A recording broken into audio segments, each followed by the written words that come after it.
ग्रामीणों का आरोप, मंत्री के गृह ग्राम के लोग मचा रहे हैं दहशतगर्दी, कर रहे हैं मारपीट। पुलिस मूक दर्शक बनकर देख रही है तमाशा।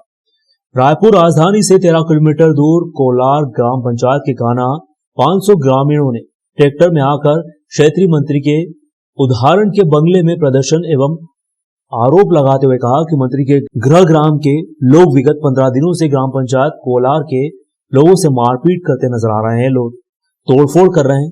पुलिस भी किस प्रकार की कोई कार्रवाई नहीं हो रही है। प्रदर्शनकारी ग्राम पंचायत कोलार ग्रामीण ने बताया कि ग्राम पंचायत छछनपेरी जो मंत्री शिव डहरिया का गृह ग्राम है, उनका नाम लेकर एक गुंडे प्रवृत्ति के व्यक्ति अपने साथियों के साथ हमारे ग्राम पंचायत कोलार में दहशत मचाने पहुंचे। कई बार हम लोगों ने पुलिस से फरियाद करने की कोशिश भी की, लेकिन हमारी FIR तक दर्ज नहीं की। इससे आक्रोशित होकर हम लोग मंत्री शिव लहरिया के बंगले का घेराव करने पहुंचे हैं। हमारी समस्या का निराकरण जब तक नहीं होता है तब तक हम यहां से नहीं हटेंगे। सरपंच कोलार ग्राम पंचायत के सरपंच ने कहा कि मंत्री शिव डहरिया से हमारी बातचीत हुई है, उन्होंने कार्रवाई करवाने का आश्वासन दिया है। अतिरिक्त पुलिस अधीक्षक ने ग्रामीणों से कहा कि कल ही हमें इसकी सूचना प्राप्त हुई है, इसमें छापेमार कार्रवाई जरूर की जाएगी। पुलिस अपने कर्तव्य से कहीं पर भी मुंह नहीं फेर रही है। जो भी दोषी होंगे उनके साथ कार्रवाई जरूर होगी। कोई दो मत नहीं है, लेकिन आप लोग भी तो मेरे परिचित हैं। आपके पिताजी तो मेरे मित्र थे, आप कुछ गड़बड़ करोगे तो दोषी मैं हूँ क्या? डेलीगेशन आपसे मिला है?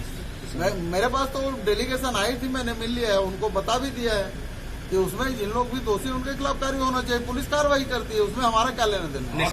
रायपुर गांव में लोग आकर छछानपेरी वाले लोग आतंक करते हैं और मैं स्कूल जाता हूँ, रोक कर मारते रोड पे। हाँ मारते हैं। क्यों? व्यक्ति विशेष नहीं, गांव में सबको मारते, इसलिए कोलर का है ऐसे करके पकड़ के मारते हैं बस। हमारे ग्राम कोलर में लोकमणि कोसले नाम का व्यक्ति जो उन छछानपेरी माननीय मंत्री जी के गृह ग्राम का है, वो पूर्व में सरपंच रह चुका, पूर्व में जनपद रह चुका है। उसका रेती और मुरुम का काम है, कारोबार अवैध किस्म से होता है वो अवैध।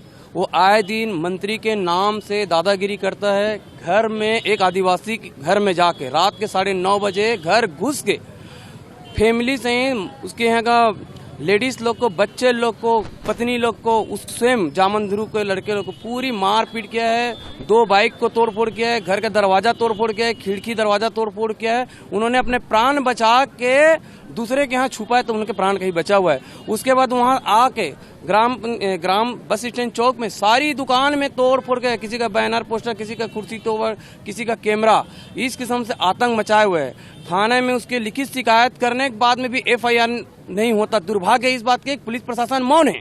और यहाँ से पुलिस प्रशासन के थाने में जाने के बाद में एक ही देता है कि मंत्री बंगले से फोन आता है बोल के। तो इसी कारण से पूरा जन सर्व गांव के जो आए हुए है ना, तो माननीय मंत्री जी से पूछना चाहते हैं कि आप एक गांव के मंत्री है या पूरा प्रदेश के मंत्री है? तो हम लोग इसी न्याय के लिए उसके पास आए हुए हैं, सारी पूरी जनता और पूरे दुकान व्यापारी संघ, पूरा ग्राम पंचायत, समस्त गाँव के ग्रामवासी लोग है। उसमें एक ध्रुव परिवार के घर में छछानपेरी का रहने वाले जो लोकू है अपने दोस्त के साथ जाकर के मारपीट किया था, ऐसे गांव वालों का कहना है।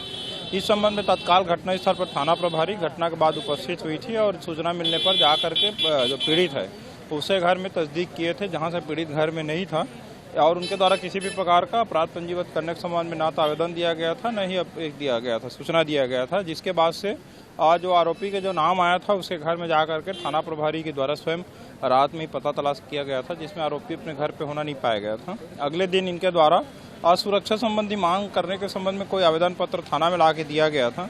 कल जो गांव कोलर वाले हैं उनके द्वारा थाना में अपराध पंजीबद्ध के लिए आवेदन दिया था, जिसमें अपराध पंजीबद्ध करके विवेचना में लिया गया था। इसी प्रकार से जो दूसरे पक्ष है उन लोग भी कोलर गांव के लोगों के द्वारा उनके साथ मारपीट करने के संबंध में थाना में आवेदन पत्र दिए हैं, जिस पर भी अपराध पंजीबद्ध किया गया है। इस प्रकार से दोनों पक्ष के द्वारा कल ही आवेदन दिए जाने पर दोनों पक्ष में अपराध पंजीबद्ध करके विवेचना में लिया गया है। विवेचना के दौरान जो प्रार्थी है, गवाह है, उनका कथन लेकर के घटनास्थल का निरीक्षण करके जो भी तथ्य जांच में सामने आएंगे उसमें आगे विधिवत कार्रवाई की जाएगी।